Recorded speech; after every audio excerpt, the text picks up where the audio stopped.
Hello, everybody. I am the man in the house of the barking dog, which is not a Chinese proverb. Mom's dog's losing her mind. Hold on. I'm going to wipe the... See if that's any better. And let me go live on TikTok. Here we go. TikTok. Welcome, everybody. John Arvos is here. Let's get TikTok moving. And then we will talk some more. Who's first on TikTok? Yep. Who we got? TikTok. Carl Jr. You're the first TikToker. Always like to call it the first one. Thank you, Richard. The Sasha News Network, exactly. And for the record, the dog barking in the background is not my lovable Sasha, but it's Mom's annoyingly lovable Kukla. So she decided to start barking literally 1 minute before I was going to go live. So I had to rush her into the other room, tie her up. Oh, my God. It's been a crazy day. And thank you for that, Richard. Anyway, hey, everybody. John Arvos is here. Normally Washington, D.C., right now in Chicago, visiting Mama for another week. And then back in D.C. My YouTube popped up first. It did pop up first because I went on live on YouTube first.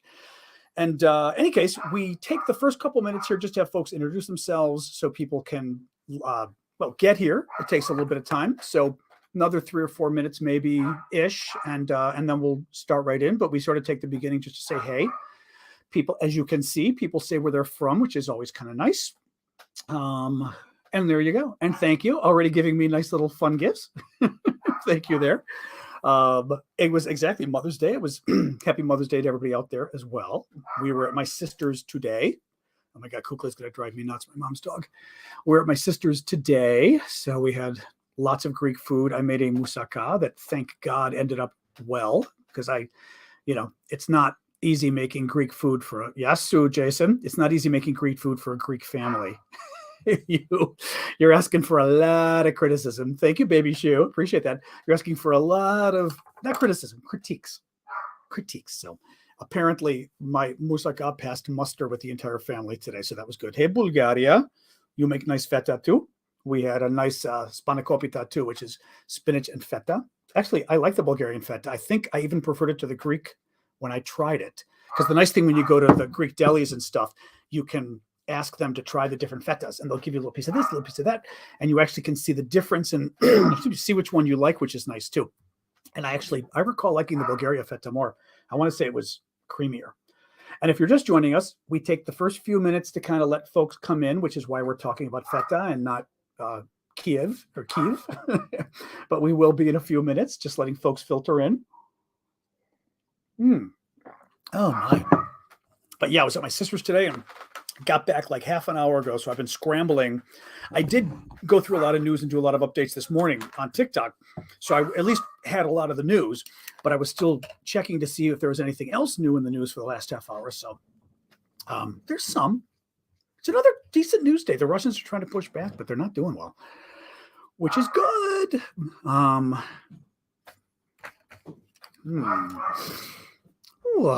Anyway, just kind of checking what you guys are saying. That is Kukla barking. Sasha has way too much self-respect to be barking during my lives. Kukla, on the other hand, Mom's dog, no such reticence. No, she just decided literally a minute before the show, Mom's dog decided to start barking. And I was like, that's great. Good for you.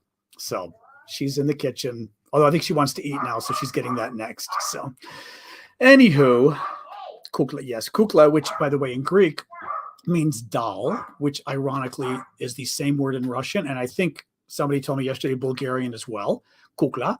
But in Greek, we use it also to mean like honey or sweetie. Like my mom calls me kukla. Like your mom, your grandma will call you kukla. Like, come on, kukla, whatever. It means honey. You could say chérie. I don't know if it's more than chérie in French. I think it's a little different. I don't know. It's honey or sweetie in English. And even there, my dear, it's really cute. Anyways. Oh gosh. All right. I'm about ready to, let's go one more minute because I started a little late. We'll go one more minute just to give the TikTokers a chance to come in. And then we will dive in. Yeah, Sasha barks when it's time to wrap up. Exactly. And she's exactly when she wants me to play ball. Actually, Sasha does sometimes want to play ball in the middle. So there is that. Evening from Scotland. Hello, Scotland. And I see all the sunflowers on TikTok, which I'm hoping means some Ukrainians are in the room and not some. Oh, somebody's from Lviv. Tina, hello. I did not see that. Welcome, Tina from Lviv, Ukraine on YouTube. Lovely of you to join us. Let's see what else. Oh, yes, I put up the Turton Overlord asked about the Molotov cocktails. Yes, I actually showed video. I showed the really good video, the better video the other night of the Russians showing Molotov cocktails at the recruitment centers. That was pretty wild. All right, guys, I think we're ready to start. We do. Exactly. We said our hello to Tina, our wonderful Ukrainian from Lviv visiting us. All right, so here's the deal. As always, I'm going to do about a 20-minute or so-ish summary of the news, tell you the top stories, tell you the stories, why I think the stories matter. And then we will dive into the question and answer, which we'll do till around a quarter after the next hour.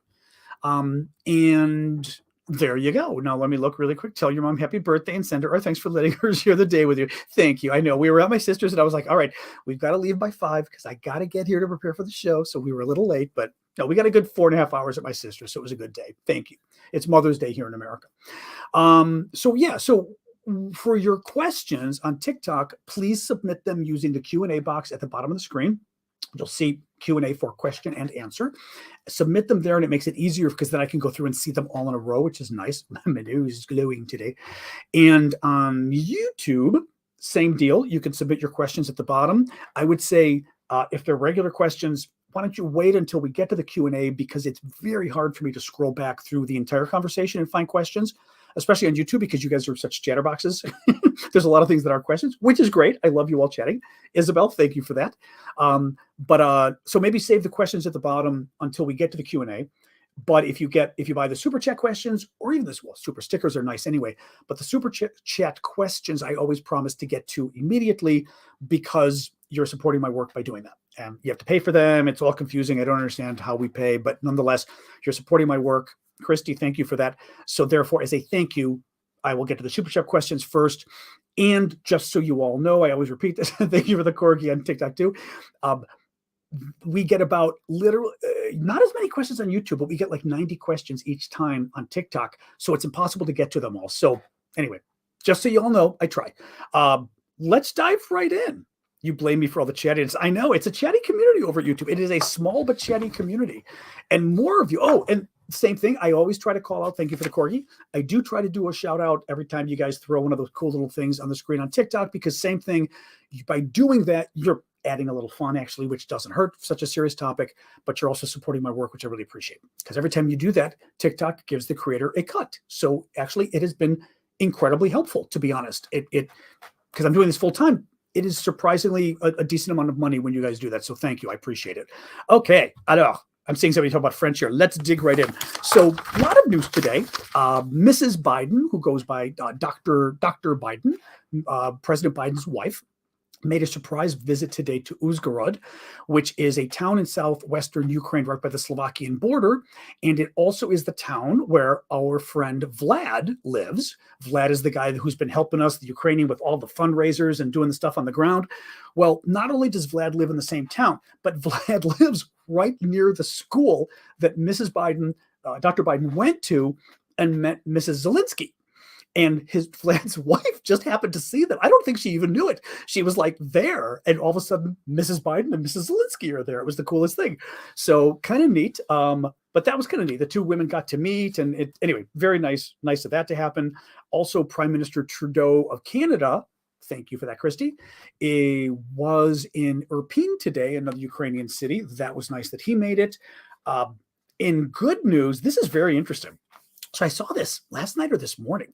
There are multiple reports, and I got this from somebody who's pretty credible online.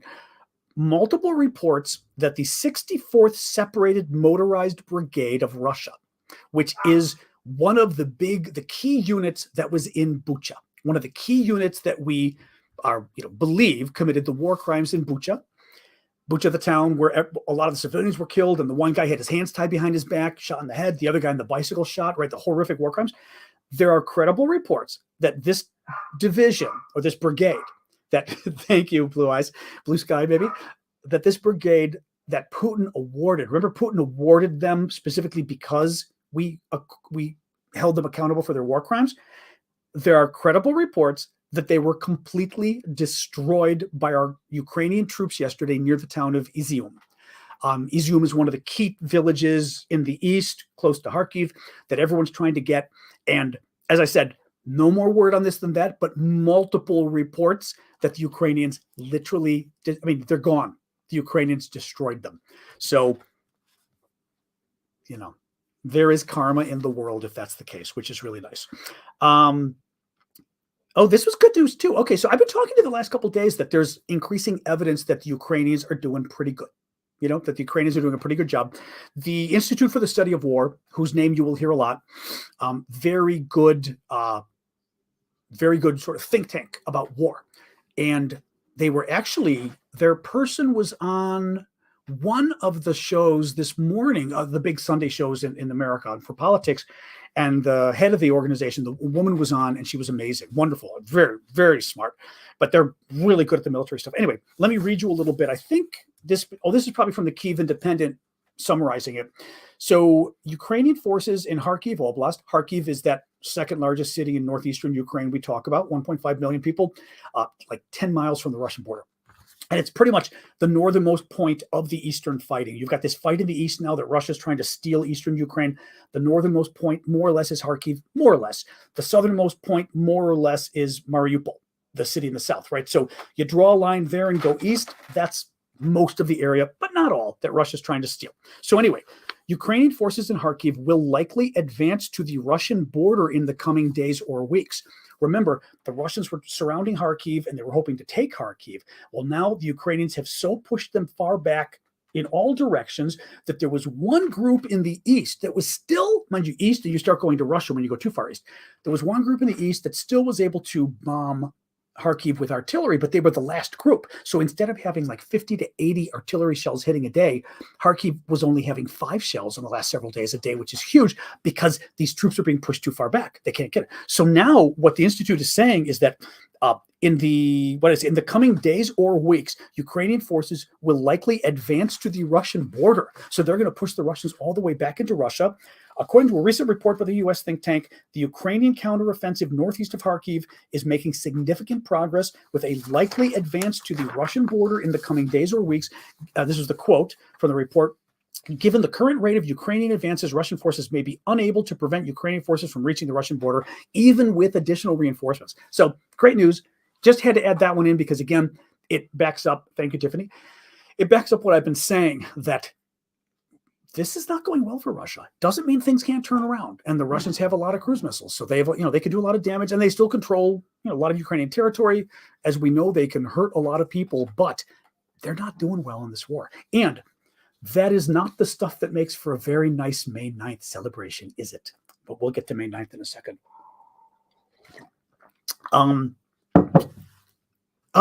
This was interesting too, from UK intelligence. So from the United Kingdom's military intelligence, the Russians are having difficulties in command, faltering performance on the front line. And basically, it means their troops on the front lines of the battle are doing horribly. Second of all, the commanders are doing horribly as well. So the Russians have had to send senior commanders onto the battlefield, which usually doesn't happen. They've had to send senior commanders to try to see what's going on and even take over of what's going on, because the lower level guys are doing such a bad job of it. And the grunts, the actual fighters, don't have any idea what to do. Apparently compared to the US military, there isn't a lot of empowerment of the people further down. So literally when the phone's not working, they don't know what to do. And the ones above them are basically just poorly trained. So you get the senior people that have to come down, which is unusual. They get to the front, and what happens when the senior people get to the front? They get bombed, right? This is why maybe 12 generals have now been killed, and a lot of other important people, because the important people keep having to go to the front because the Russian soldiers, but also the Russian hierarchy, the military hierarchy just sucks. Let me read this. So the forward deployment has exposed Russian officers to significant risk. This is again from the intelligence from the United Kingdom. leading to disproportionately high losses among them, according to the recent intelligence update by the UK Defence Ministry. This has resulted in a force that is slow to respond to setbacks and unable to alter its approach on the battlefield. See, so again, because the local guys don't know what they're doing, without somebody way higher up telling them what to do, they don't alter what they're doing. So they keep doing the same thing, even if they're losing. They just keep moving ahead and going, well, maybe we'll win this time. Great news for the Ukrainians.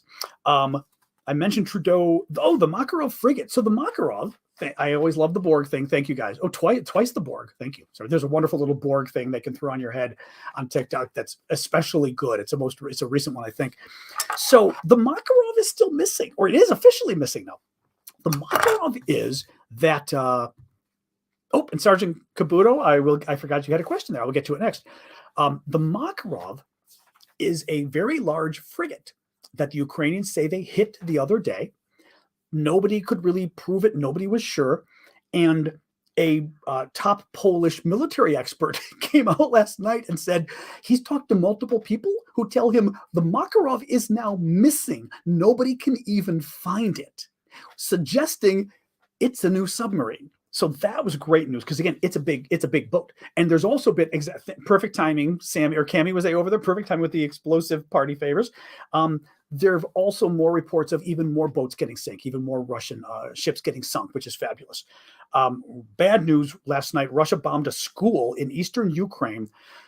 These stories drive me nuts. So first of all, going after a school. Now, granted, no one's going to school, but why would you bomb a school? You bomb a school because you're literally trying to destroy the country. Thank you for that, Lamp Chop. You're trying to destroy the country at its core. Everything about the country they're trying to destroy. Oh, and I do keep forgetting. You know what? I'm bringing up your question on the screen so I don't forget it, Kabula. So I'm calling you Kabula. This is even better. Kabuto, Kabula. That's like some war criminal or something, I think. I'm trying to remember who that was in my mind. So they bombed a school. Even worse, the school had 90 refugees hiding in it, and it looks now like 60 of them have been killed. 30 were recovered.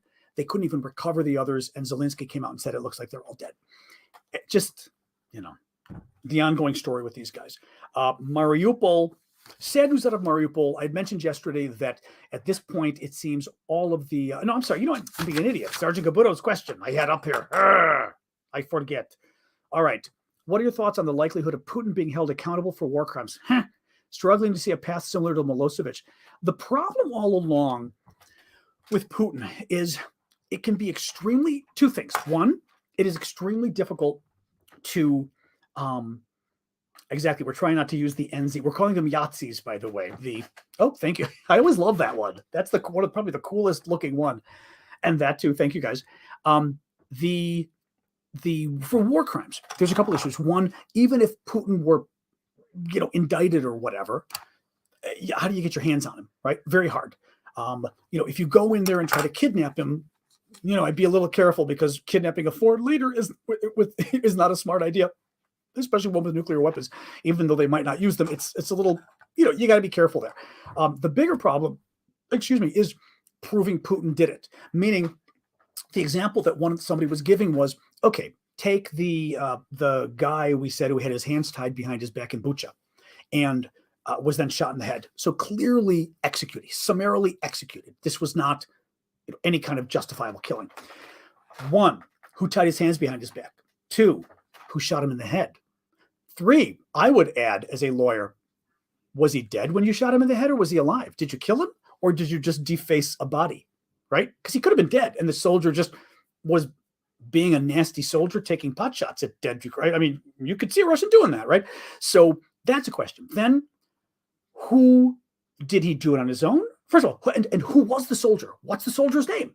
Right? Did anybody see who this soldier was? That's the first. Now, they do think they found that soldier. That's the idiot who went to the FedEx or whatever it was in Belarus and tried to send home the hood of the trunk that he stole from some Ukrainian and tried to send it back home, right? So identify that soldier. Then who's the soldier's boss? And did the boss approve this in some way? And you keep going up. Did the colonel? Did the general? Did the minister of defense? Did Putin? And you keep getting to this issue of proving in some way that they approved of this. They had a hand of it. Now, as I would guess, proving they had a hand in it could be something as simple as Putin saying, to all of his guys, kill anybody you have to. Civilians, please. We don't protect civilians, right? I mean, it could be something as simple as that, and then Putin is responsible for every war crime, I would argue. But how would you even you'd have to get some document or some proof from a senior Russian who's willing to tell you that, right? So that can be the difficulty that is one side of the difficulty of holding accountable for war crimes, and the other is just getting your hands on these guys. But who knows, right? Oh yeah, Zelensky. So Zelensky had an update today about Mariupol and said it cannot be liberated by military means. Now, I got a little more on this story. I was telling you guys this because it has been brought up before. I think a lot of you have brought this up. The whole issue of, why aren't the Ukrainians going in and trying to help the troops that are there? Now, I was saying that it's always a strategic analysis. It is always going to be, can we, and is it worth it? And is it worth it? It's not a crash thing. It's actually a reasonable thing, which is, what will it take to liberate it? How many troops will it take? How much time will it take? Do we have to take those troops away from another battle that's very important? We know that the Ukrainians, they're fighting in a whole swath of the east, but also the south, right? I mean, near Mariupol, there's a number of towns the Russians, like Kherson, the Russians have taken over. Was it Mykolaiv that they're trying to take over? There's concerns about them going after Odessa. So you've only got a certain number of troops, and you have to say, is it worth it for these men in Mariupol, even though they're heroes? You've got to make that calculation.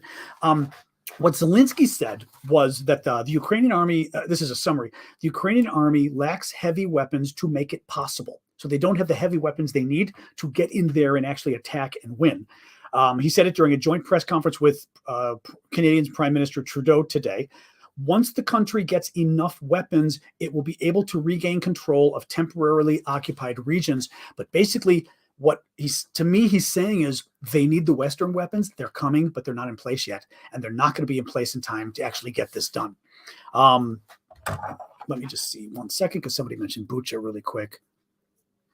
There was something like that. Yeah. So I actually, Flint, I'm going to mention this because with the Bucha thing, Flint Reed was mentioning that, correct, radio chatter, meaning intelligence intercepts. So meaning the intelligence community was able to not wiretap, but be able to listen to the Russian communications. And there were some of the commanders in Bucha ordering each other and saying, if there are civilians, slay them all. I remember that. There were a couple different orders similar to that. Somebody had asked somebody else, I don't know if it was Bucha or nearby, but somebody had asked somebody else and said, I think, no, this was Bucha, and said, I've got a car. It's a civilian car. There's two people in it. I don't know if they're military. They're dressed civilian. What do I do? And the guy who's talking on the phone said, kill them. What are you talking about? What's wrong with you? Kill them. Those are war crimes. And that's evidence of a war crime. Again, if you can tap into who said it, who received it, and all of that. This was really interesting too. Okay, this was really interesting. So on mobilization, tomorrow's May 9th. Tomorrow is the day. Today is the day that normal people celebrate the end of World War II. Tomorrow is the day that the Russians do it, because the Russians, and I was just reading this today, the Russians refused to join the rest of us with the armistice signing, and they insisted on their own armistice in World War II. So theirs was May 9th, ours was May 8th. Well, as you know, tomorrow Putin's having the big parade with all the nuclear missiles to prove how important he is. And there is talk of him having a nationwide mobilization, meaning nationwide draft, mobilizing the entire economy. Thank you for that. The Fade was it, or Fadi? I can see. I don't have my glasses. I can put my glasses on so I can see the TikToks. Anyway, so yeah, mobilizing the country, the draft, everything else. And we don't know if it's going to happen. The Russians are denying it. They're saying, oh, we're not going to do that tomorrow. But they're pathological liars about this stuff. So there's no reason to believe them. Well, this happened on Russian TV. I did a TikTok on it. You can look at the video. Blew my mind. I think a lot of American experts are blowing their mind. On Russia One, which is that crazy TV show in the evening, it's Russian state television. And it's the show where they keep talking about nuking the West. Remember, they were going to nuke the UK, they're going to nuke Ireland, they're going to nuke Berlin, they're going to nuke Finland. I mean, they just keep talking about, all the nuclear war BS. And remember, they said like, oh, but at least we'll go to heaven and they won't if we all die. Like it's that show. Well, I think it was that show actually, but certainly that channel in the evening. And they have a Russian military expert on, which was fascinating, right? The Russian military expert, listen to this. He does this like 1.5 minute, 2 minute spiel about how the idea of mobilizing the country tomorrow on May 9th is an idiotic idea that won't accomplish anything. Now, mind you, there is widespread talk that this is what Putin's planning on doing, and they are putting a guy on television who's saying the opposite, which to me is either incredibly brave of this man, but more likely probably incredibly stupid, because he's incredibly honest, and I don't even get why the television people themselves put him on. But listen to what this guy said. He said, there's no point in doing the mobilization. It won't work. And the reason it won't work is he's basically saying, when you do the mobilization, we're going to bring a lot more young guys who have no experience into the military. We're going to train them in boot camp for 6 weeks or whatever and send them fighting. Well, that's not our problem. Because he said, the problem isn't that we need more inexperienced men. The problem, and he said, we have outdated weaponry that can't compete with NATO weapons. So he said, our weapons are worse than the NATO weapons. First of all, he said, replenishing, and of course, and a lot of their weapons have been destroyed. And he said, replenishing those weapons takes time. And he said, for example, if we decided to have a new fighter aviation regiment, I think it's just a new bunch of fighter planes, we wouldn't get them until New Year's. Okay. So it would take until the end of the year to get them. And he said, we don't have the pilots. We don't have the planes. So they don't have either. And pilots, somebody on one of these was telling me a while ago, training pilots isn't something you do in a few months. Training pilots is something you do for years. I don't know if you guys said, was it 8 years? I don't know if any of the military folks around here. It was a crazy amount of time it takes to train pilots. So that's a problem. He said, if we order new ships tonight, it will take 2 years to get them. A new tank division would take 90 days. He said, that's better because it's only 90 days, and it would not be equipped with modern weaponry. He said, what did he say?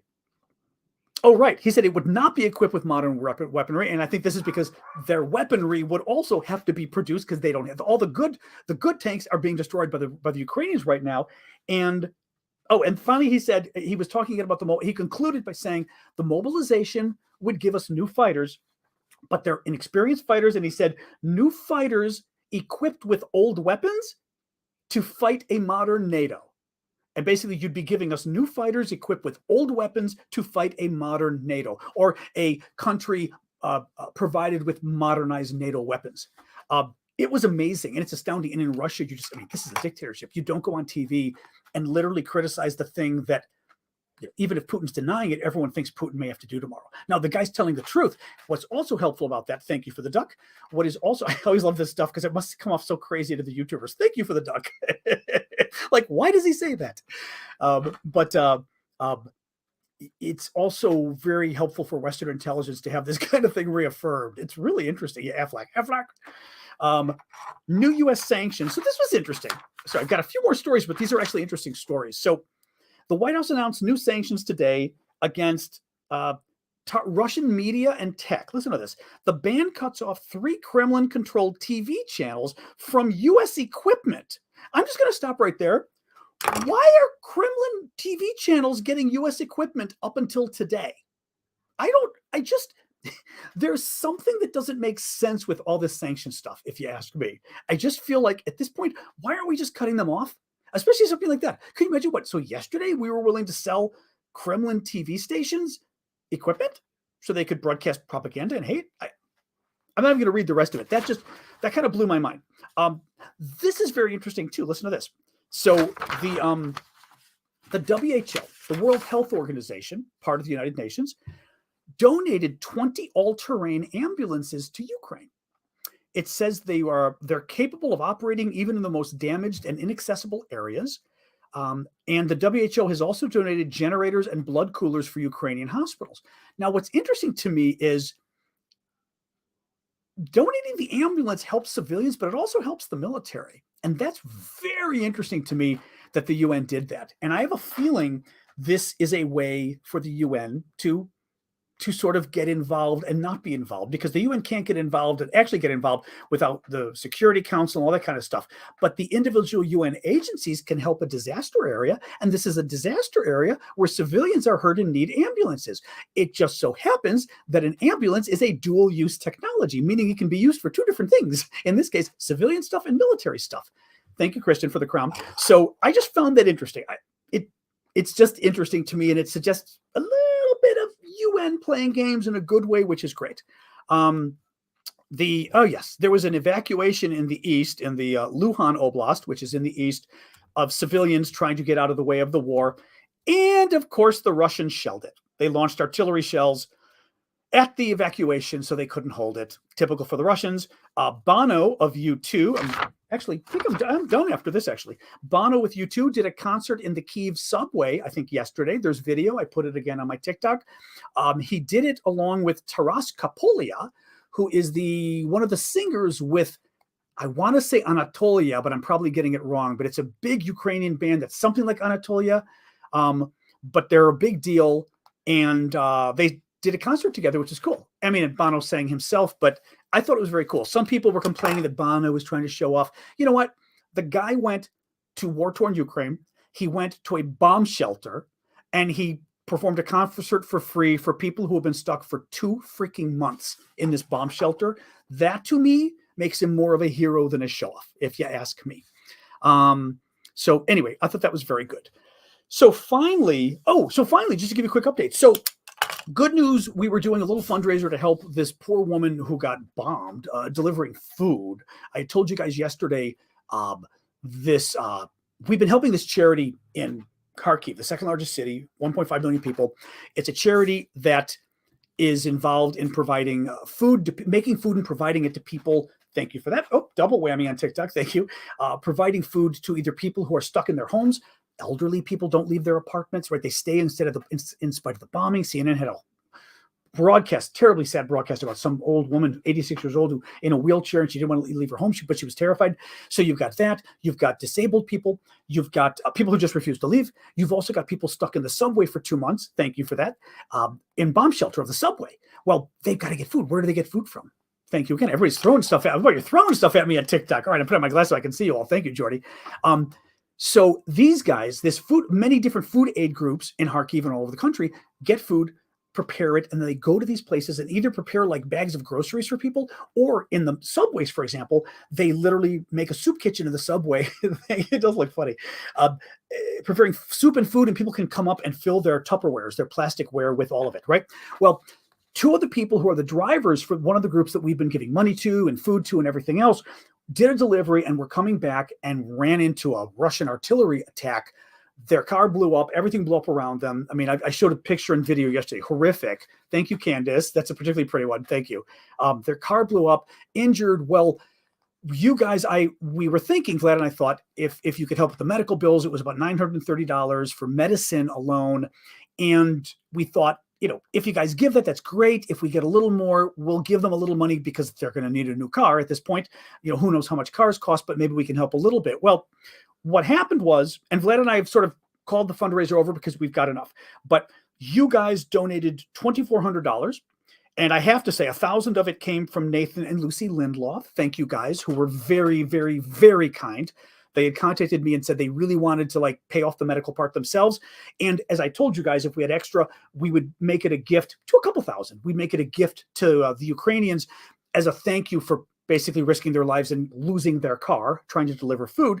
Well, so we've got $2,400 from you guys. Thank you. And again, Vlad and I cut the fundraising off there because we don't need any more.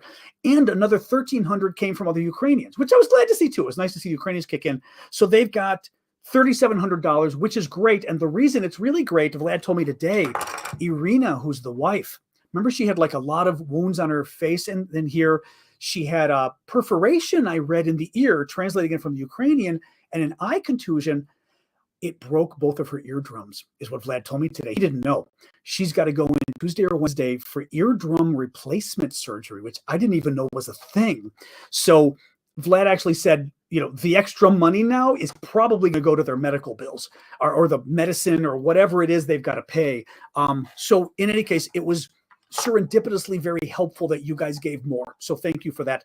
But I just wanted to tell you, at this point, though, we cut it off because they've got enough money for now. And, it's pretty good. I mean, this is pretty good. So thank you all for that. That's it. That was it for my update today. Boom. You missed the news part, that K on Mars, but now we're going to get into the question and answer, which we still will be talking about the news. So there you go. But I just finished with the news part. TyQ. you said Microsoft Cloud is still running the the Russian internet. Really? Oh, that's interesting. Oh, I didn't know that. That's bizarre. I'm surprised. Why didn't Microsoft cut that off? That's crazy. Well, that's very strange. Let me jump to a quick TikTok question, since normally we sort of have a lot of the YouTube questions. And remember, TikTokers, you can submit your questions at the bottom of the screen. I've got this today, so I can go, boom, no noise. Ha. Oh, I lie. It's not letting me. It's not letting me. Oh, I've got the phone that I've got the phone that the button doesn't work to silence.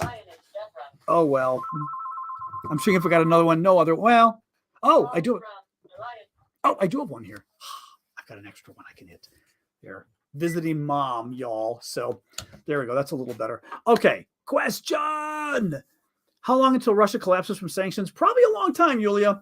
I mean, the sanctions are only just really kicking in, and oil's made a big difference. The oil prices have gone through the roof. So Russia is actually making more money now from oil much more money now than they were before. So unfortunately, sanctions are going to take a while. Having said that, now that they're trying to rebuild their military, the sanctions should have a very big influence on that, which is great. Domestic aviation, I think, should be in real trouble, because that should have started to be in trouble come mid-March, let alone now it being May. So, knock on wood. But we always knew the sanctions weren't going to change Putin's mind. What we want to do is basically, at this point, you want to cripple the country so that they're less effective at resupplying their military. Tomorrow's going to be interesting. So, I can't see your name very well. Is it? Borderline. Thank you for the streamers or whatever. Is it? What do you think will happen tomorrow? So I'm assuming it means for the May 9th celebration. I would not be surprised if, grabbing my notes. I would not be surprised if Putin declares war and declares a mobilization. I think it's going to be crazy. He's going to talk about all sorts of crazy stuff. I mean, it's going to be insane. He's going to probably brag about their nuclear weapons and all that garbage, which is stupid, as I've told you, because, as I always say, the only point to remember is we have nuclear submarines and the Brits have nuclear submarines, and they survive anything. They will survive a nuclear war. If all life on Earth is destroyed, our nuclear submarines will still be around, and they would be around to blow Russia up anyway. So there's no way Russia's launching nukes on us. Don't even worry about it. I shouldn't say don't even worry. There's always that small risk of crazy stuff happening, but generally speaking, Putin will still threaten that. The big question is, does he declare war and do a nationwide mobilization? I kind of think he's gonna. It's just my gut, but the guy's desperate now. They're not winning. I mean, like what I was telling you about, they're not winning. I just don't see it happening. I mean, I do see it happen. I don't see them winning, and I think Putin's got to shake this up. Now, for one thing, though, could there be a massive artillery barrage overnight? Oh, I mean, not artillery. Cruise missiles. Oh yeah. Oh, thank you. Thank you for thanking me on TikTok. I saw your note. I appreciate that. But I think Putin's going to do a big show of force and just blow the crap out of everything today, or overnight, which is actually happening right now, right? This is overnight already. So that's definitely a possibility. But otherwise, I don't know. Otherwise, I think he's going to do that. Oh, and actually the big question too is Mariupol, because supposedly they're having some kind of a weird, thank you, Grandma. Oh, not my grandma, but Grandma on TikTok. They're having some kind of a thing in Mariupol tomorrow where they're cleaning up the city, and they want to show it. They're putting up all the Russian names, I think, to show that they de-Yatsified the city and now it's clean and free and Russian. And frankly, it's kind of funny, because Putin was hoping that within 3 days he was going to own Ukraine, right? He was going to have the entire country, and now it's been over 2. I mean, what day are we? 73 or something? I didn't even see what the day we're at. And the best he's got is Mariupol. No offense to Mariupol, but that's the jewel he's got, Mariupol. Not a lot to be pointing to. He's going to lie. I mean, he's probably going to lie too and tell all sorts of things in his thing tomorrow, but very interesting. Now, let me see here. I am familiar with Mate. That's funny. Oh, yeah. I'm sorry. Oh, you're not right. I thought you were writing to me, but I'm familiar with Mate too, because I've been down to Argentina. And Mary Greer thinks in 6 months the sanctions, I would say steroids, the sanctions will strangle the Russians. May 9th could turn out to be nothing, indeed. Just seeing if there's other questions here. You guys crack me up. Again, all the YouTubers are busy chatting amongst themselves, which is fine. but I will go look for. Oh, here we go. Here's a question. Okay, PB and J. I was trying to pull questions from YouTube too to help you guys. Do you think the Russian celebration will go off without any hitch, or maybe there will be a Ukrainian surprise? I think the Russian celebration in Moscow, in Red Square, will go off without a hitch because there's going to be so much security, and it's a bunch of military guys there. Thank you, Audrey. But there's going to be so much military attention, and Putin's going to be there, which means the security has to be insane. Thank you for that, Grandma, too. The security has to be insane, not just because they're worried about the Ukrainians, but Putin's paranoid anyway and worried about somebody else offing him. So I think it would be very hard for the Ukrainians to pull something off in Moscow. Much easier for the Ukrainians to possibly pull something off in Mariupol. I don't know what, but it would be great if they did. I think it would be amazing if, they, I don't know, could you crash kamikaze drone could do a lot of damage in Mariupol if they're holding some kind of, they were talking about celebrities going there and stuff. Those are some nice targets.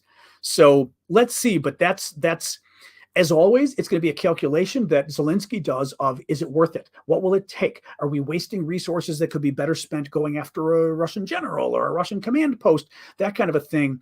But I suspect Zelensky would be very tempted to try something low risk, which might mean a drone or something if they can pull it off. I think he'd be very tempted just to piss the Russians off. That's my guess. Shauna, Elizabeth, we desperately need you to watch the activities tomorrow, so give us commentary on what Putin looks like, manners. That's true. Actually, and you know who else needs to do that? Marion. My friend Marion watches this she may be watching now for live. I mean, because it's the weekend. Marion is sort of expert at watching Putin, and she was even saying, I would love to have Marion sort of commentary on this, but she was telling me about just observing Putin during, it must have been like his invasion speech, but watching his mannerisms and hearing the way she likes, because she's fluent in Russian, she likes to hear the way they say it themselves. So wouldn't it be interesting to see somebody with that kind of fluency in Russian to actually listen to the Russian and say, here's the nuance that you're really not getting. Thank you for that. That CNN or BBC might do the translation, but giving you some real nuance from basically a native Russian speaker in essence would be pretty cool. But I agree with you. The only problem is it's hitting at like 1 or 2 a.m. Chicago time. So I ain't going to be up I'm already tired enough. So it's 6:45 p.m. where I am, Chicago time, Eastern time, US. So yeah, it's going to be like 2 a.m. here from what you guys were saying yesterday. So I can't do that. Let me see here I see Sandra's question. It's okay. I see Sandra's question. Do you think Putin will do a false flag attack near the parade? No, that's interesting. That's possible. I mean, I could see that would be rather brilliant. Like Putin doing, with the whole nation watching, their biggest holiday, or practically their biggest holiday of the year, practically. I mean, Easter is supposed to be bigger, but knowing Russia, it's probably not, Yahtzee day. But could Putin set up a fake attack that he then blames the Ukrainians for? Absolutely. And knowing Putin, he's already picked out who he's going to kill. Basically, let's invite some special guests that, happen to be sitting up in the seats that blow up. Sorry. But it's the kind of thing Putin's done before, we believe, blowing up a civilian apartment building, actually at the beginning of his reign. But it's absolutely the kind of thing, I'm going to yawn at you, I'm sorry. It's absolutely the kind of thing he's done and would do. And that's very interesting because he's got the whole country watching. First, it's on topic because the very theme is the war. And he's going to talk about how they're Yahtzee filth and all this kind of stuff. And then to have the bad guys blow up the bleachers in front of Putin. And of course, Putin will be safe and he'll come back to the podium and say, they didn't get us because we are Russian, we are blah. Very interesting. Carrie, thank you for that. So I hadn't thought of that, Sandra. That's actually so I'm glad you got the question through. That's actually very interesting. Yeah, very interesting. Great to see Jill Biden over there, Leon. Sad that Zelensky has not been with his family. Yeah, Jill has spent more time with his wife than him. Now that I did not know. What I do know, one thing I even forgot to mention in my video that I did on this is that thank you for the flowers on TikTok. I'm going to start yawning at you guys again. I'm sorry. It's been a long day. I had to get up this morning and make moussaka. So thank you, Grandma, for the heart. But I had heard that Ms. Olena, I guess is her name, Olena, I believe, Zelenska, which is how you do it in, a lot of Russia too. They had like Putina for Putin. So the wife's name ends in an A. Or women in general, I think the name ends in an A. But so her name is Olena, I believe, Zelenska, that This was the first time she was seen in public since February 24th, because they've been hiding her. Of course, the Russians wanted to get his family. So that was the first interesting thing. I did not know that they haven't seen each other. Oh, does she need to go out? Or she's just coming in? So I think mom is passing through to take her dog out. So, are you taking the dog out? That's all right. That's all right. We're used to it's all right. We're used to the interruptions. But I did not know that they hadn't seen each other. That's terrible. My guess is partially they hadn't seen each other because they're keeping them separate, because it's too high risk to be near him. That's my guess. And they've got young kids. I don't know how old their kids are. Is it kid or kids? I think it's kids. But if I were him, I wouldn't want the kids anywhere near me in terms of being a target, and they want their mother. So it makes sense that she would be with him. That's my guess. Cassie, if you meant, I'm sorry guys, a long day. Cassie, if you meant that to be a question, feel free just to write another free little thing at the bottom, Cassie X, because sometimes when people do that, it's a question they meant to put and they didn't slip it in there. So feel free just to slip a question in, and the moderators will let me know. Oh, his kids are 17 and 9. Okay, I didn't know one was 17. That's interesting. Okay. Yeah, I know. And Christine, thank you for that. Oh, this is cute. We're getting all of you. Oh, and Nathan, thank you. Sorry about that. I didn't mean to put yours up there. Sorry. The questions keep. Oh, there we go, from Nathan. Thank you, Nathan. Just so everybody knows, Nathan and his wonderful either wife or special friend, Lucy, were the ones who donated the $1,000 to help out. That just to cover sort of all the medical costs, which was really nice of them, for Irina and Sergey, who were the drivers of the food charity. So that was incredible. Just to give you some credit, Nathan, because I thought that was incredibly generous of you. I mean, it was incredibly generous of you. I didn't just think it. We got other stuff popping up here. Now you will hear my dog bark, because she's pissed that my mom went out with her dog, and she gets very jealous. So now she's going to be, and there's probably no way I can shut Sasha. I know, it's okay. Just wait. And this may go on for a while, because mom's dog can take a little bit of time sometimes. So hopefully, okay, you all right? Okay, it's okay. I know. They're coming back.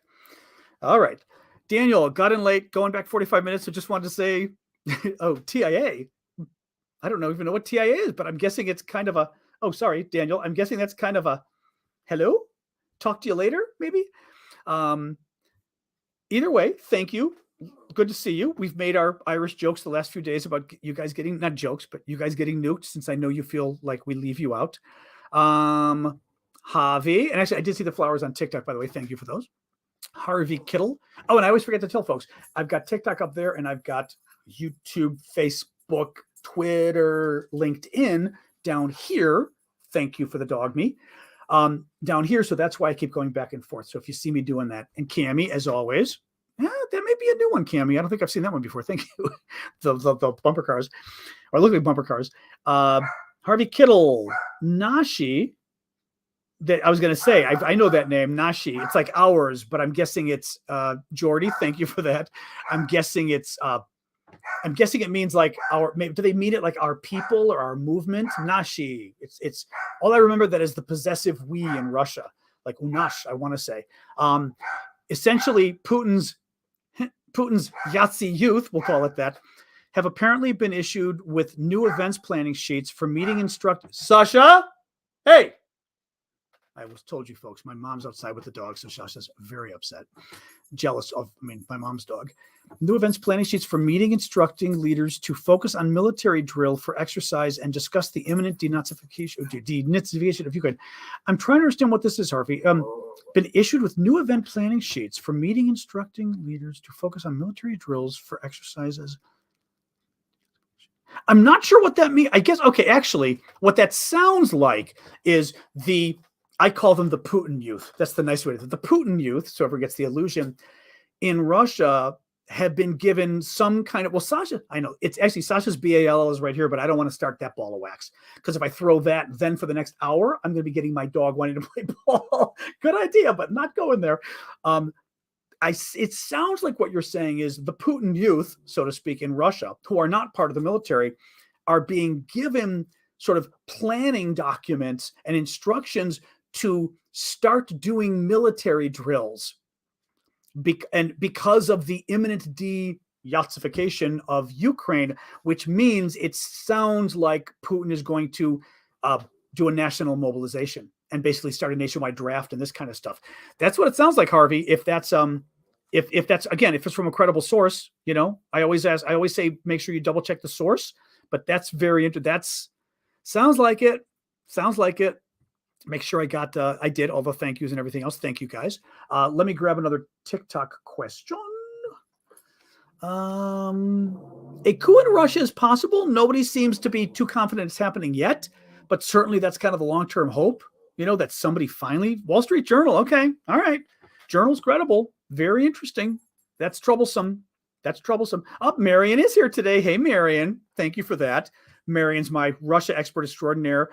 I expect you to be watching Putin, maybe not live, but to be watching Putin and tell us what it really seems like, or tell me at least what it really seems like. I'm going to call you tomorrow morning, sort of what you get by watching Putin live. I don't know. That's a very good question. Why are gas prices so high? Oh, no, I do know some of this. Yes. I'm trying to remember if this was gas or oil in the U.S., but I know one thing in the U.S. Thank you, Samantha. I Googled this. I'm sorry. The question is, why are gas prices so high when a barrel of oil is blah, blah, blah. And I mean, oil prices have gone up, but at least in America, I don't know about the rest of the world, at least in America, during the crisis, during COVID, people were staying home. People were not going on trips. People didn't need gas. And the U.S. producer, maybe worldwide, but the U.S. producers cut back production of gasoline. And they cut back on gas. And instead of investing in the future and thinking like, okay, after COVID, we're going to have a real surge of demand and we're going to have people needing gas. They were forced by the Wall Street investors. Wall Street did this by Wall Street investors to start paying off their debt to the investors. Like, we want our money. So instead of investing in infrastructure, they invested in the debt. And then when there were two reasons, this was one. And then when COVID ended, and we now have an incredible demand for gas because people are driving again, people going to restaurants, people driving to work, et cetera, vacations, right? Everything else. At least in America, the domestic industry couldn't deal with the demand. From what I'd read, was the demand went, or the production went, pretended production went from here to here. Well, it's only back halfway. The other half, it hasn't come back yet in gas production in America, at least. But there was a second reason. There was a Sasha. You don't close it all the way though, because she's got to come in and out. Okay. That's fine. Yeah. But there was a second reason that they're also guilty as hell for, and I'm forgetting what it was, but one of the big ones was just that they cut back during COVID, and rather than planning for the future, so now we don't have the gas production that we should even have in America right now. And like I said, there's a second reason that was just as nefarious, and I can't remember what it is. Sorry about that. But yes, gas is, Syndicate's right. And why are you awake, Syndicate, by the way? Thanks for joining us, but it's a little late in Amsterdam. Gas is cheap in the U.S. compared to Europe. That is true. But for us, we're at a relative high. That's the question. It's, gasoline here is, Chicago area might be $4 a gallon, but that for us, that's very high. It was like $2.50 before COVID and everything else, I think. Make sure I didn't miss anything of the rest of you here. Okay, I've got the rest of you here. Oh, let me look. The targeted ones. Yep, okay, I got it. I'm sorry. I want to make sure I was caught up on the super chat questions. Oh, this now is mom's dog getting a treat and my dog going, you better give me a treat. Sorry. These are when I'm at home in Chicago, when I'm at home in DC, you don't get as much of the near fun stuff that we get here. Only 1:54 a.m. Okay, fair enough. But let me pull up another question on TikTok here. But yes, I'm getting all the fun. You're getting all of the fun Aravosis family, extended family here with the dogs and the moms and everything else. Nothing nuclear tomorrow. No, Cyber V, I wouldn't worry about anything nuclear tomorrow. I don't think so.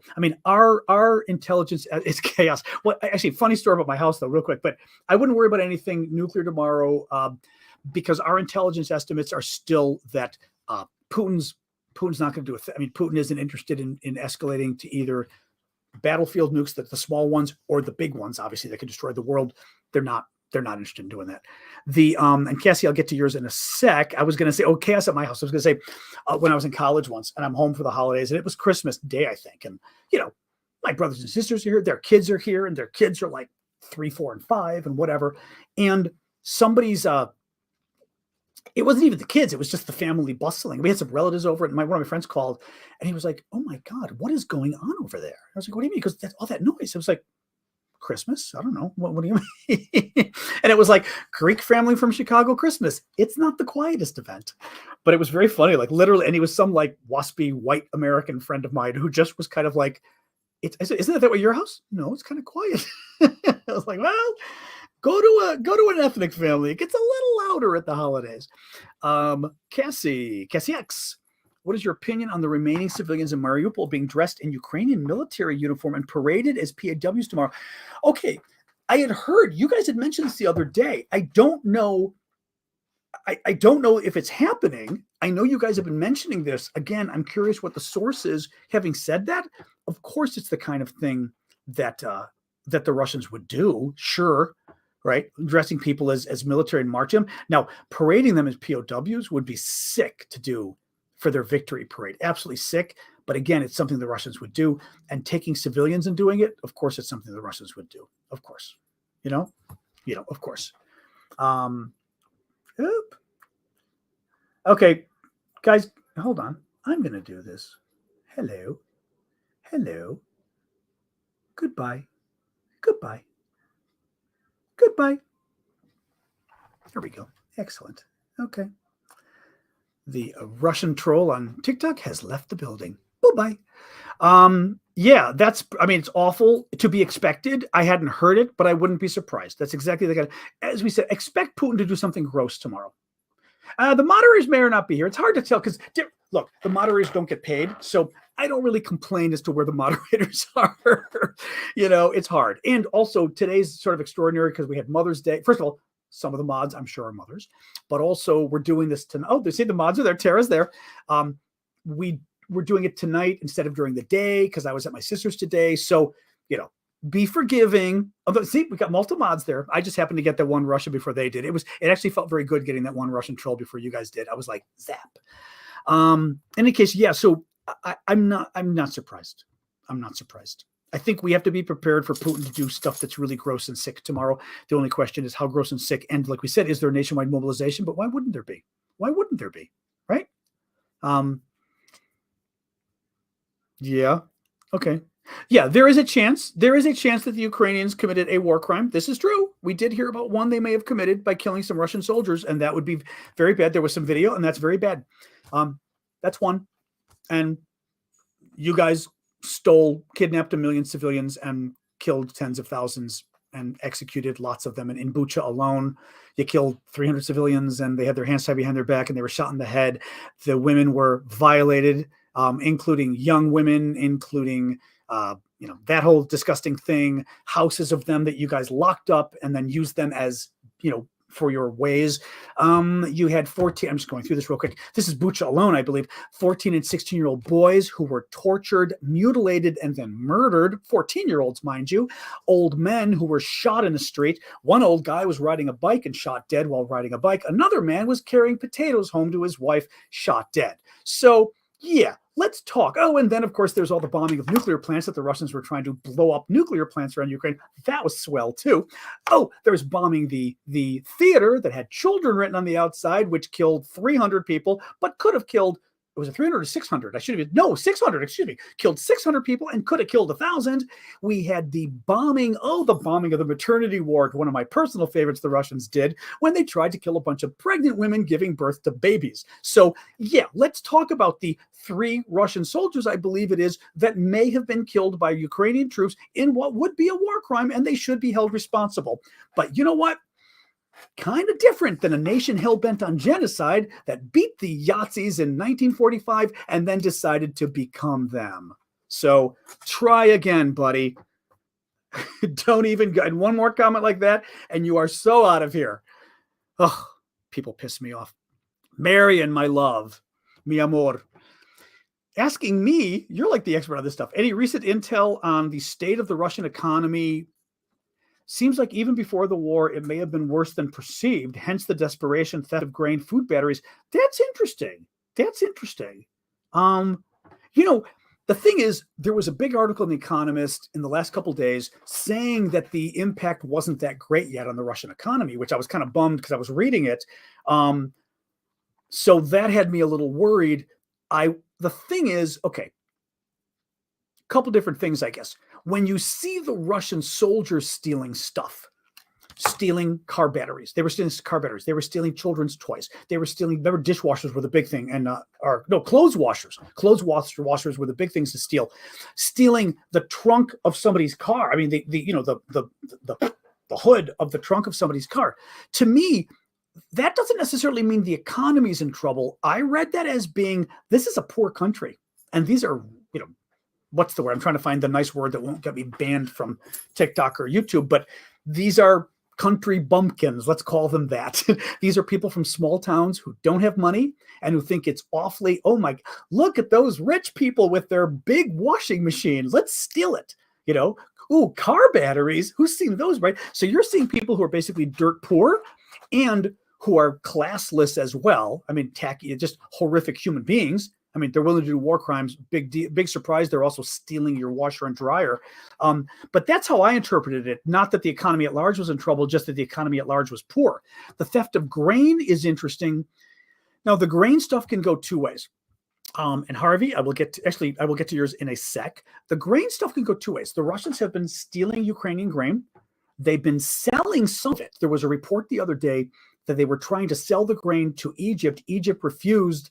And then they were shipping it north to Lebanon and Syria. So some of it is possibly to get some kind of hard currency or whatever they can get.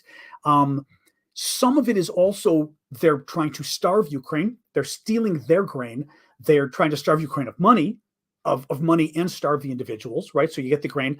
They're blowing up the farm facilities to stop Ukraine from being able to do more farming, to feed itself and to make more money.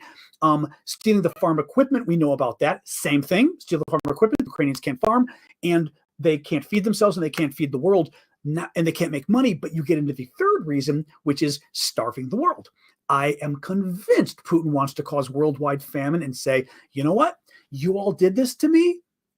Right? Now you're all going to starve and now watch. Here's the disaster you all get to deal with now and spend all your millions and billions now trying to feed the people around the world because I'm starving them. So I don't know about the sanctions. I mean, I haven't seen anything recent other than like the Economist piece scared me because they seem to think the sanctions weren't doing much. Actually, they said specifically because of the oil revenue, which also made me interested. They said the oil revenue compensated for it, but I was reading that, okay, I'm not a PhD in economics, but I'm reading it going, well, okay, how is oil revenue compensating for the fact that your airline can't get spare parts and now your airline is grounded? Your car can't get repaired because there's no spare parts for your car. I mean, you know what I mean? How is production of goods across the country are slowing down and eventually factories closing and you lose your job, let alone the goods won't exist because you got oil revenues, right? And products in stores, the same things. Thank you, Marcy. So I was a little curious about that too, because I was like, I don't think the oil revenues is great for Russia to keep paying for the war, I guess, but I'm not sure how it really offsets some of the economic impacts of the sanctions themselves, because it's not like your planes can get off the ground. Javi had a question. Sorry, you can see here. Cassie, you got another one. I'm going to star it so I don't forget. Okay, Javi. Washington Post reporting on the Russian filtration camps near Mariupol, with these apparently leading to a network of 66 camps within Russia. I saw that. Yes. Leading 66 camps within Russia where the kidnapped Ukrainians are being held. If found to be true, how will NATO react? It's bad. So basically, Harvey's talking about a story that the people removed from Mariupol, maybe other parts too of Ukraine, but at least Mariupol, that there's 66, I don't know if they're calling them camps, but they've evacuated them. They kidnapped them and sent them to 66 places around Russia. But truly, the ends of the earth Russia. The only place I recognized was, it looks like they sent them to Petropavlovsk in Kamchatka, which Marion and I have been to, because it was right in Kamchatka. And that's the other places were all no-name places around the country. They went north, and I'm thinking, oh, St. Petersburg, north, Moscow, they broke them up and sent them all over the country. But I'm talking thousands. Some of these are 1,000 miles, 2,000, 3,000 miles away from Ukraine. Horrific story. Being in the Washington Post, I would think it's true.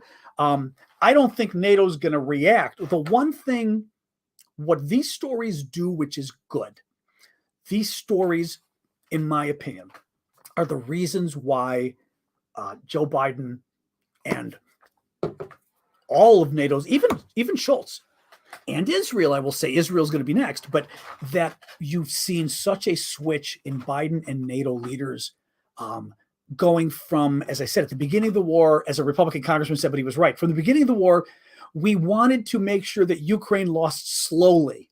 Like, we didn't want Ukraine to lose. We didn't want them to lose, but we knew they were going to lose. And we thought, let's drag it out because it'll hurt Russia and everything else. So that was the initial attempt, was to ensure that Ukraine lost slowly. Then it became, and where it is now, where we want Ukraine to win and we want Russia to lose. And part of that is the intelligence assessment that Russia's full of garbage, claiming they're going to nuke us and they're going to use nukes on Ukraine. The intelligence assessment finally was like, that's BS. It's not going to happen. At the same time, Biden got to visit Poland. Biden got to meet young Ukrainian kids. And I said at the time that, and we don't know yet, but I said at the time, I would imagine this would be incredibly impactful on somebody like Biden. He's meeting young kids. They're religious kids. Biden is super religious, and people, some of the conservatives don't like that, but Biden is a super religious man. He's just, whatever. He's super religious. And he's very much torn by family and things like that. Losing his children means a lot to him. I always wondered what the impact would be on Biden of meeting these kids. Because also, I heard one of the kids said to him, or a couple of the kids said to him, please help my grandparents who are back in Ukraine. And I was like, oh, bravo, little kid. Because somebody like Biden, his heart would have melted on that thing.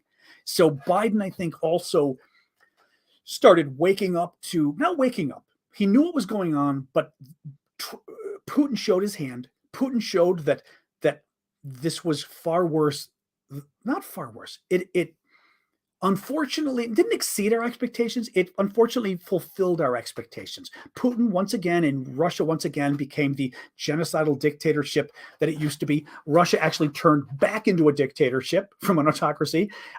They actually are promoting genocide now in Ukraine. And I think all of that coming together, this is one more piece that suggests genocide, ethnic cleansing, whatever word you want to use, the literal destruction of a state.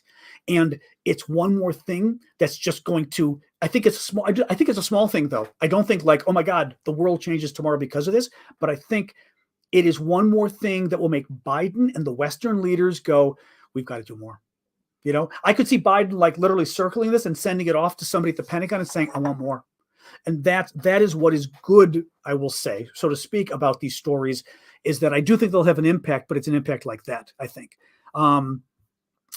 Marianne, any chatter about whether Russia campaigned to free in eastern Ukraine? Look at, you're writing like Harvey now. You've been drinking a few, Marion. Any chatter about whether Russia's campaign to free eastern Ukraine? You said to free in eastern Ukraine. To free eastern Ukraine, I can hear Marianne laughing. I know how she laughing right now, is a ruse to defer our attention resources from the sea, which is their real goal. No one thinks that. Doesn't mean it's not, but that's not the thinking. No. If anything, people keep talking about how it's insane that Russia still seems to have eyes on Odessa, that it's going to be just another front in a war that has too many fronts, not enough men. I saw this again yesterday on CNN. One of the generals, I think it was one of the generals or one of the colonel I really like, but one of them said, they literally wrote on the board and said what Russia should, it was a general actually, maybe it was Breedlove, said he circled Kharkiv and he said Russia should have put all its troops right here and gone like right into Ukraine with all of its troops, 100,000, whatever they had. And he said, but they split up. And once again, it was 20,000 here and 40,000, 30,000. And basically that they've split themselves up on so many fronts. And that's why they're losing, among other reasons. And opening up another front by going after, for example, going to Odessa will not only dilute their troops and their weaponry, because now they've got to spread it out even more, because now they're fighting here too. It's an additional problem of coordination, right? Because you're trying to coordinate all these activities. And what was the other? It was diluting the troops. Oh, the supply lines. They were like, these guys can't supply, like they couldn't supply one group of troops in the north of Kyiv, and now they're trying to supply, the Kharkiv, the east, the southwest, the this, and maybe Odessa. Anyway, it's considered a disaster. So it doesn't mean Putin wouldn't go after the sea. He wouldn't, and by sea, I'm guessing you mean exactly sort of going more towards, more towards Odessa, but also he might go a little further north too. But I mean, it sure seems like Eastern Ukraine is the land. Also, the thing with Eastern Ukraine, not that Putin has to be consistent, but the thing with Eastern Ukraine is that's the area that's Russian speaking. And therefore, at least he has a better argument to make, right, of liberating our fellow Russians that he doesn't have as much in the rest of Ukraine. But he's got that in the east. I mean, Vlad, my friend from Kharkiv, was telling me, I've told you guys this before, but he spoke Russian up until the age of 10, which means it was spoken in his home. Now, I'm guessing, I got to ask Vlad, I'm guessing he's 30, 32 or something. So Vlad's probably born in 1990. If he spoke Russian up until the age of 10, it means 2000 was when he started. And he said the reason he started learning it was because he needed to know Russian he needed to know Ukraine for his high school exams he was going to be taking, in 6 years, 7 years or whatever it was. But they had to know Ukrainian for those exams. And that's the only reason he was learning it. But the first 10 years, in other words, everyone in Kharkiv speaks Russian. And those eastern regions, a lot of them speak Russian. So anyway, not that Putin needs to be consistent, but if you're trying to play the we're saving our own people game, it looks pretty. Here's another point. Putin's been saying nonstop, we're trying to save our people in the East. If he literally doesn't save them and lets them go back to Ukraine, then he's lost a big thing. I don't know. It's kind of 50-50 though. You're right. I mean, could he go after Odessa instead of the East? He could, but he's also got a hell of a lot of troops in the East. I mean, he's going to lose them, and hell, if I were Ukraine, I'd go across the border. I'd go across the border and just grab a little bit of Russian land just to kind of rub it in, Scrolling down here. All right. Profile. I don't see the profile pic yet, Nathan. Not happening. Still trying. Not happening, though. I'm still seeing I see an N. Oh, your profile pic's an N. Okay, yes, there is an N there. I'm sorry. Yes, that is there. That is there. Another TikTok question. And we'll go another few minutes, and then I'm going to call it quits. I wasn't going to go as long today because it's Mother's Day, but here we are. I don't know tomorrow. Putin may declare war tomorrow. I think he's going to do something. I think he's got to do something. We've talked about the oligarchs before. I think there's 6 even, not just 5, Bob Durr. Clearly some of them were killed by Putin, I think, absolutely. But I think he was sending, Putin sending on the dead oligarchs, I think he was sending a message to the other oligarchs because some of them were speaking out and he was saying like, shut the F up because you're going to end up like these, fuck. And I just dropped TikTok and hung up on you guys, didn't I? I just froze TikTok. I know I did. Shoot, I'm going to go out and come back in TikTok. Oh, somebody said, I'm waiting for TikTok to tell me I just froze. Hang on, guys. I always do this. And am I back though? It didn't freeze. Oh, there's a surprise. Okay. I thought I froze. All right, there we go. I did. I was scrolling something on my phone and of course it collapsed the screen, which usually, thank you for the swan. It usually means it disappeared everybody. I was trying to pull up the questions. I'm going to do it carefully now. I was trying to pull up a TikTok question and my whole screen went off and that was the end of that. Let's see. Sorry, going to see sort of some more of the questions here. Chernobyl? I haven't heard anything new about Chernobyl. The last we heard about Chernobyl was a couple weeks ago when the International Atomic Energy Agency at the UN said basically it was very dangerous what was taking place, that things were much more dangerous than people realized is what they were saying. So that was sort of the latest I saw. Can I just say I get a kick out of this because it didn't pause. I get a kick out of this because it paused. Okay, it's back at least. The TikTok keeps showing me on the screen tips for going live, as if in the middle of a live. Thank you, ball bearing, for that. In the middle of a live, I'm going to click a tips button and go read that. I'm in the middle of a live, and they don't show me that otherwise. They only show it to me when I'm in lives, and it just always seems like the strangest thing. Like, what are you doing? It's almost meant to entice me to hang up on you guys or something. Crazy. Yeah, TikTok does lag. There's nothing I can do about it, Mary. It drives me a little crazy because sometimes it's even a little longer. Let me see here. Let me see. Oh, sorry. Flint was saying, and then, did I miss one? Okay, I did miss somebody's question. Thank you for pointing it out. Flint was saying, how delicious would it be if Ukraine pushed back and even took Novorossiysk from Russia? It's their only port on the Black Sea. I'm telling you, I want Ukraine to take something of Russia's. Now, they got to be careful about escalating, but escalating what? Russia's literally in a, thank you, Flower Lady. Russia's literally in a genocidal war to exterminate your entire country. What is escalation? Now I do see somebody from Turkey, I think, not Turkey, maybe Turkey, talking about the Bakhtiar. I'm going to guess it's a good thing about the Bakhtiar if you're Turk. I'm just hoping. Is that a good thing about the Bakhtiar? By the way, we owe the Turks a big thanks for the Bayraktar. Somebody said it was Bayraktar, but I think it's Bayraktar. There's a by at the beginning for the Bayraktar. We owe the Turks a big thanks for that weapon. Man, Turkey produces basically there's many different drones, but the drone the Ukrainians have been using to basically drop these weapons and destroy so many tanks and so many, I think, they've even used it. I think they've used it against some of the ships they've gone after too. Really amazing. Really amazing.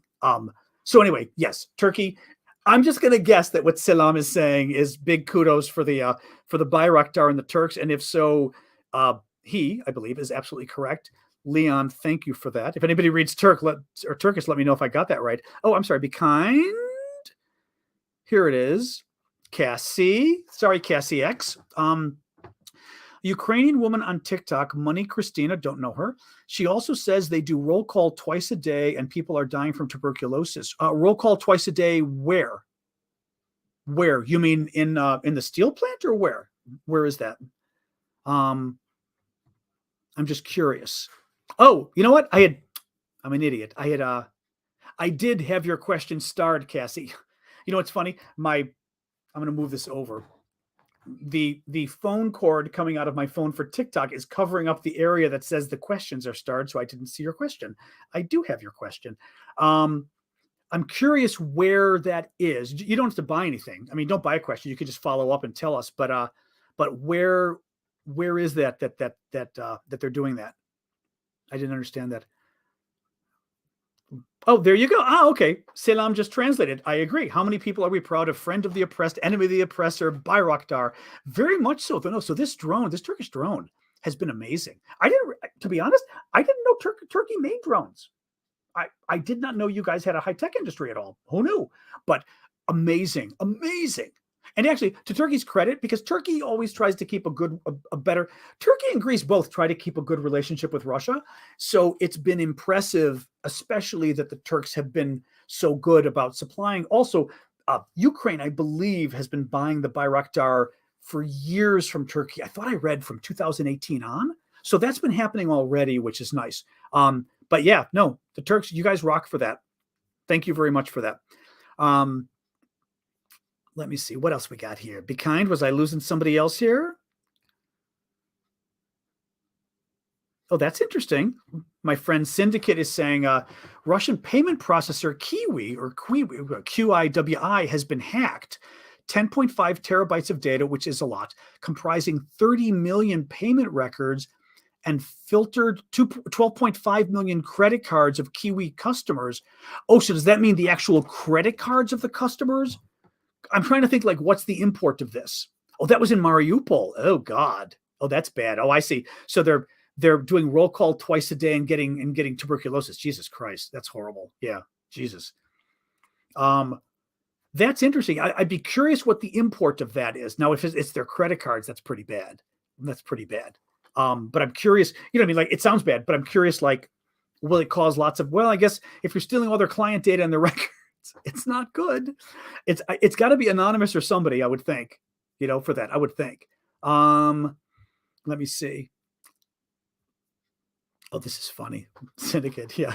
And your last, yeah, that's funny. I do know that there's been concern in Ukrainian cities in general about some diseases taking over. And certainly, my God, I mean, think about what's going on in Mariupol. You've got bodies that have been dead there for 2 months. You've got apartment, but I mean, 90% of the buildings are damaged. There have got to be thousands of dead people. Oh my God, probably tens of thousands of dead people. And the bodies have just been sitting there.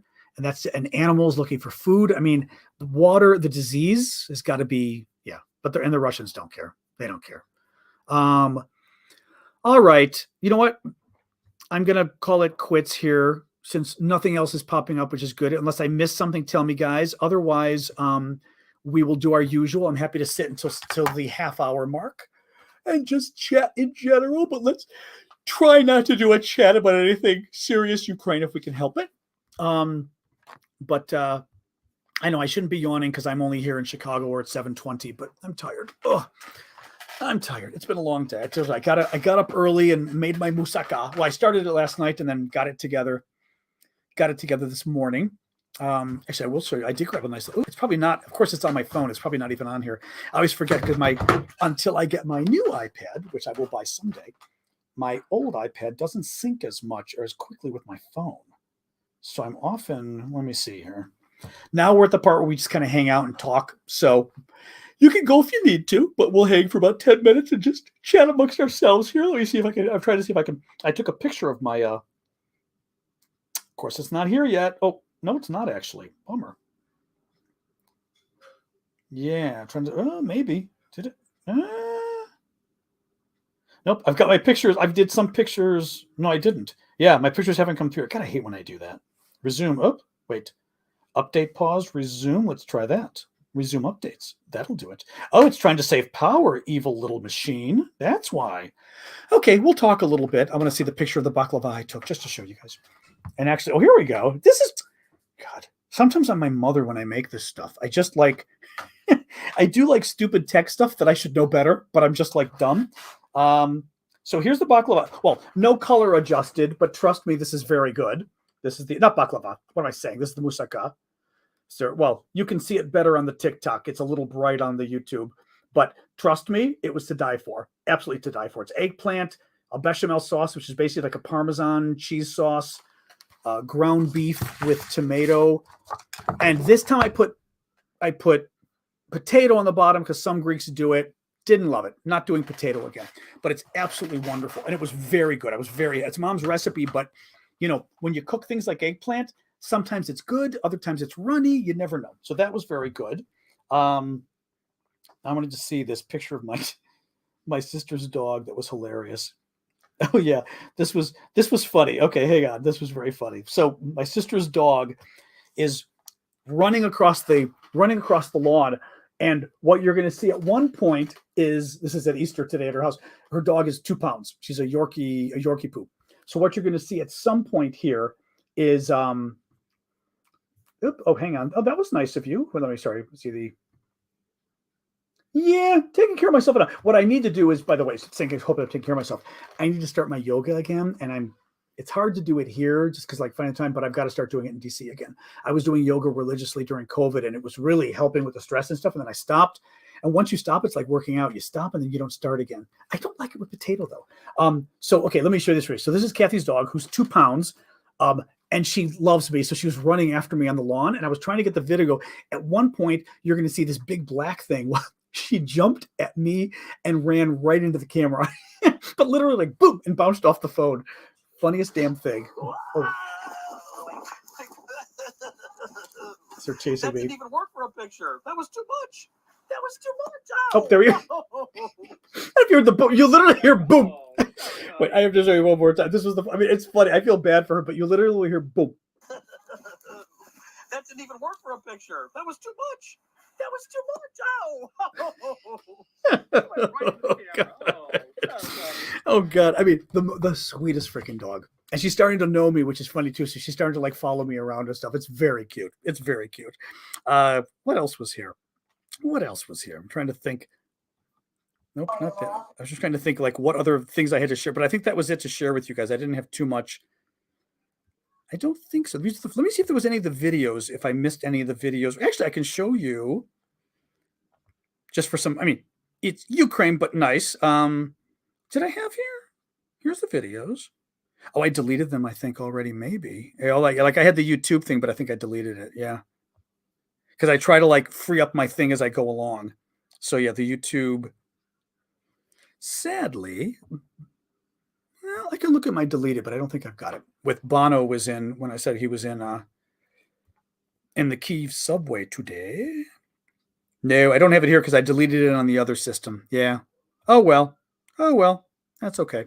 Anyway, yeah. So that's the dog. She's an absolute freaking trip. But I couldn't. We were listening. I had this I'll have to send this to my sister inside because we were listening to it outside. I showed her, but you couldn't hear the pop of the dog hitting the phone. Literally. Pop.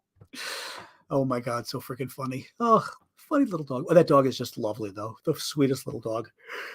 Oh my God. I'm tired. I'm always tired. But yes, I've got to start my yoga again because it's just, this stuff. I mean, I'm really enjoying this, because it's been nice to be, I've been working online for 30 years and it's nice to once again find a medium that works, that I'm able to sort of tap into it, build a community and all this stuff, even the way we've been able to help people.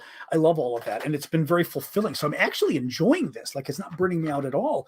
It's just, I'm getting tired again. And it's making me, it's like the COVID thing. I think during like when COVID was going on and we were all like so uptight, you didn't realize it, but I noticed it was affecting my sleep and my sleep was finally getting better. And then the war happened and it's okay, but I still wake up and, we'll see.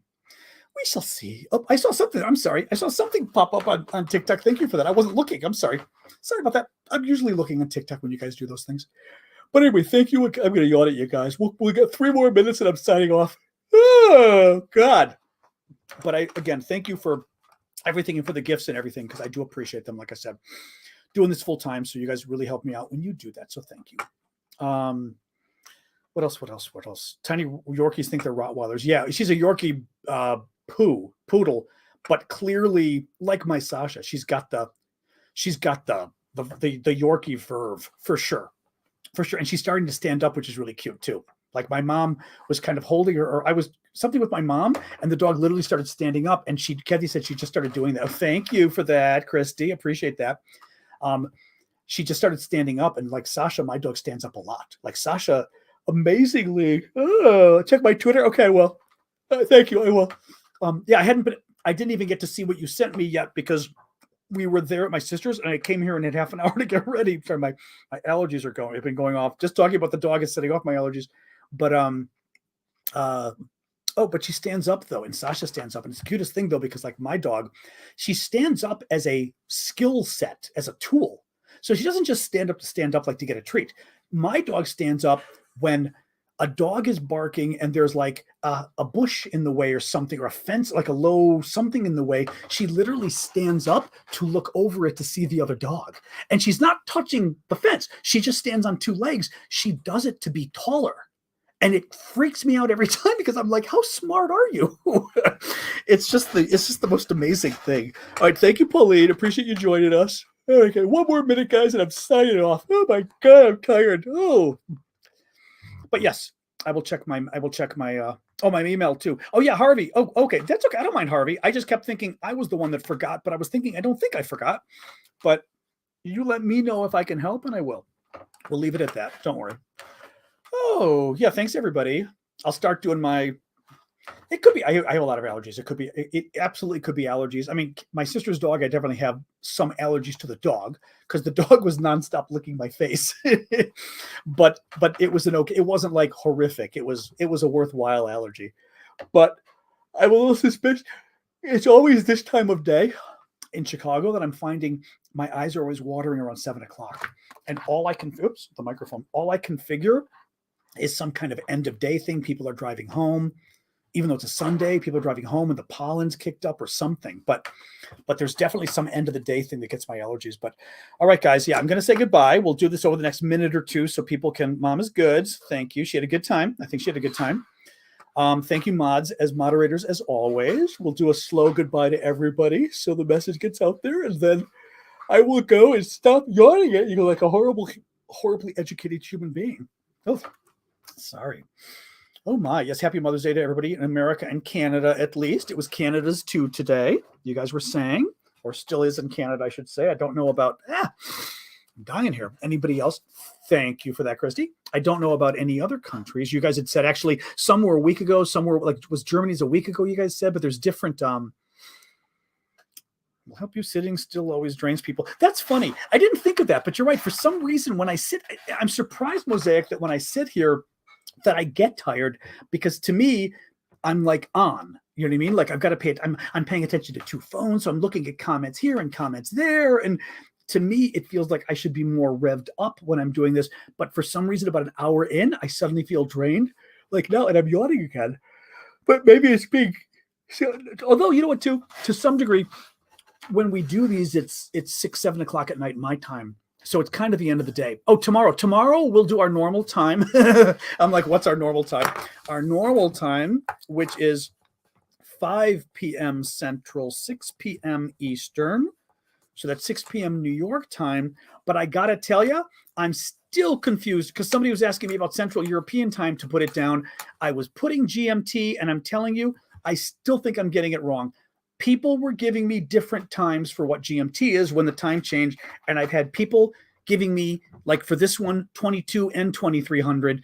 I would like to put something down because since we do get a lot of Europeans, to put some time. I mean, you can Google. It's 6 p.m. New York time. So figure it out. But some people prefer to actually have to actually have some closer European thing. 11 p.m. GMP for sure. You swear on your mother's grave. Well, hopefully your mother's not in a grave. 11 p.m. I don't care about the UK. I want a universal time. So it is 11 p.m. or 2300. First of all, okay, so it is 11 p.m. or 23 GMT. Okay. All right. I'm trusting you all here. I am trusting you. Well, wait, is not currently used by, well, I know it's not used by a country. UTC is less confusing, really? I'll say somebody was saying I should use GMT. Well, the other thing was before what I was doing is I was simply saying Paris time because I thought that was easier. Because I thought, you know what? You guys are closer to Paris. And if I say, excuse me, the allergies, if I say Paris time, then you guys will simply extrapolate because you're a couple hours away. And not that it should be any difference, but, maybe. But you tell me, I mean, if GMT is easier, is less confusing for folks. Itchy. See, the itch is part of my allergies too. I've gotten itchier in the last week, and that for sure is my allergies kicking in. But yeah, I'm gonna. Oh, merci, Siana Karapanova. Merci à toi. C'est gentil de nous avoir visité. Well, but some people have asked, Harvey. That's the only reason I'm being careful about it, because some people have asked, and they're kind of like, what do we say? Like, what do we, I mean, not what do we say, but they're saying, wait, what time is that again? And I worry. Oh, okay. Sorry. Last minute question from Bash Brannigan. With the success of Ukraine against Russia's Navy, very true. You think other countries must be rethinking the vulnerability of their ships? Yeah. There was, where was this? I thought there was some, I don't remember what this was making me think of, but yes, the general, I mean, the stuff I've been reading online, the entire, I may do Paris again, just because I think it's people know Paris and they'll be like for the Europeans, what your time is compared to Paris. That's why I say Chicago, but I try to use New York because I think people know New York. They're like, oh yeah, New York is 3 hours away or whatever. Right. Let me think about it. What time is it in Paris? Haha. It should be, is Paris now 5 hours ahead?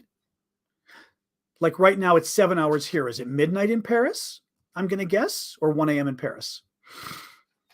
Well, it's 7:30. So I should say 12:30 or 1:30. I can ask Google, but Google, I think, got confused by the time change. That's what scared me. That's what scared me. No idea, Paris. GMT, you do. You know what? Okay, either way. Oh, that's Central Eastern or Central European time. Interesting. All right, I'll do GMT. Jesus Christ. See, everyone's like, I'm using GMT. Fine, I'll use GMT again. All right, don't confuse me. You're all confusing me. In any case, yes, there's been already a lot of talk about how Ukraine, just to do a last little thing here, since somebody put up a super question, Bash Brannigan, there's already been a lot of talk in the U.S. by the military experts saying this has sort of rewritten the entire thing of war, that certainly, well, drones in particular, actually, drones are the big thing. And frankly, drones are relevant for what you're saying about the Navy question as well, because Ukraine doesn't have a Navy. They've been hitting them with drones. And that's the big thing that has been, I don't want to say it's a shock, because I was not paying attention, but drones were a big deal in, I want to say, Azerbaijan-Armenia recent war. I thought I read that, because this was only a few years ago, that drones played a huge role. I thought, but there was some war in the last few years that drones already proved critical to the victory. I think it was Azerbaijan, and the issue now becomes just this again, showing, I mean, my God, and ticking on Russia no less. You know, it's fascinating, and I mean, to me, what's fascinating too is just to think about all of these kids with their video games. Like, I grew up with video games, but my nephews grew up with the ones that literally, some of these videos I share, or some of I don't even share some of them because some of them are too graphic to share with you guys, but I see these videos of these soldiers going and they've got video cameras on them.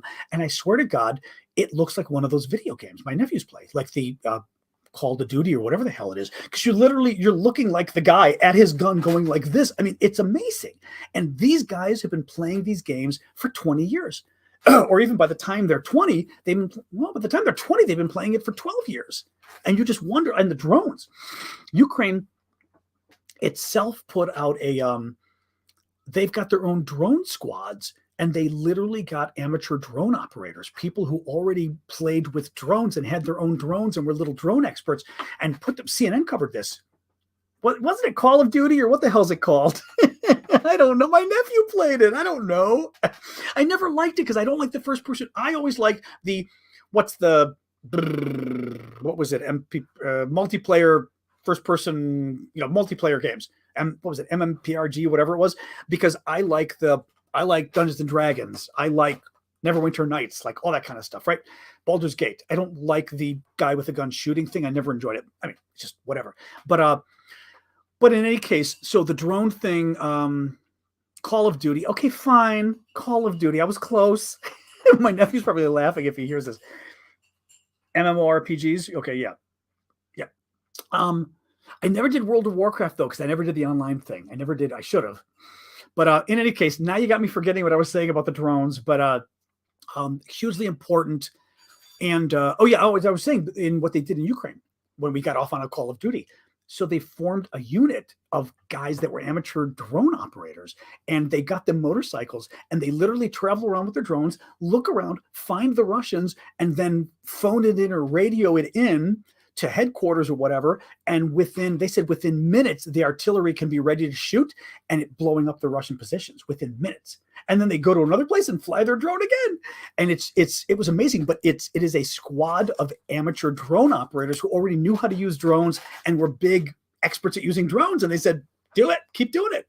So that to me, that's the most interesting aspect of this entire thing, let alone the David versus Goliath. I mean, there's also just a lot of how Ukraine was able to stop these guys. I mean, I'm still the Kyiv thing, North still blows my mind, In any case, all right. Hope that at least started to answer your question. All right, guys, let's sign off. It's 7:40. I'm tired. I need to call it quits. But yes, we will do tomorrow, 5 p.m. Central, 6 p.m. Eastern, 2300 UTC. I'm sticking with UTC again. And 6 p.m. New York City, that is, and 2300 UTC.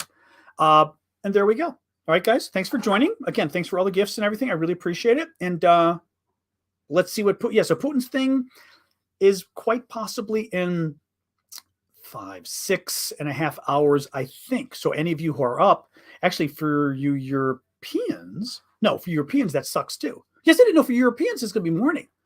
Yeah, that's true. You may just be able to watch it and see what's going on. For the rest of us, not so much.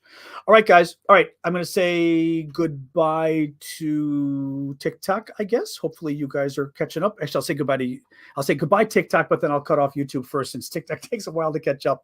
All right, bye YouTube and Facebook and LinkedIn and Twitter. See you guys tomorrow.